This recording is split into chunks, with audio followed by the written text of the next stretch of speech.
Mais nous devons, pour nos enfants, agir de manière beaucoup plus forte et beaucoup plus claire, procéder à une vraie révolution de l'action publique pour l'enfance et pour la jeunesse, des 1000 premiers jours jusqu'à 20 ans.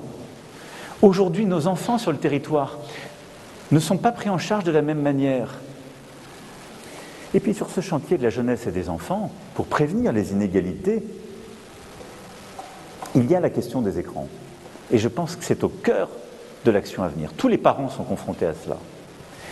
Tous les experts le disent, l'addiction aux écrans est le terreau de toutes les difficultés. Harcèlement, violence, décrochage scolaire. Et pour y faire face, fort du travail qui a été fait ces derniers mois, le gouvernement aura à prendre des décisions claires pour protéger nos enfants. D'abord, en ne permettant pas l'usage des téléphones avant 11 ans et surtout l'accès aux réseaux sociaux et à leur usage avant l'âge de 15 ans. Il faut un âge pour la majorité numérique, ça protège. Je le disais, la montée de l'extrême droite doit être entendue dans le message qu'elle envoie.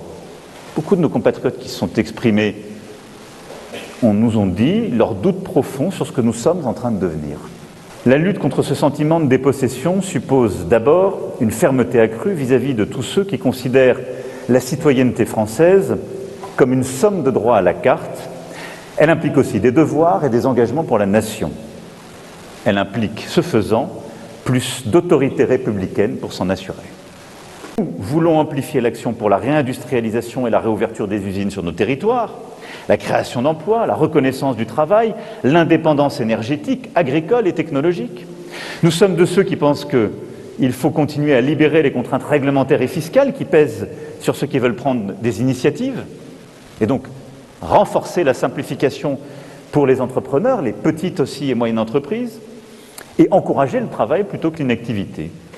Et nous sommes de ceux qui n'opposent jamais science et écologie, ou économie et écologie, et veulent poursuivre sur le chemin de l'écologie à la française, qui permet de créer des richesses, de réduire les émissions de gaz à effet de serre, d'accompagner les plus vulnérables qui sont légitimement inquiets face à la transition. Et c'est aussi pour ça que le programme de gouvernement à venir devra acter des décisions fortes, comme par exemple 8 nouveaux réacteurs nucléaires, indispensables à cette transition.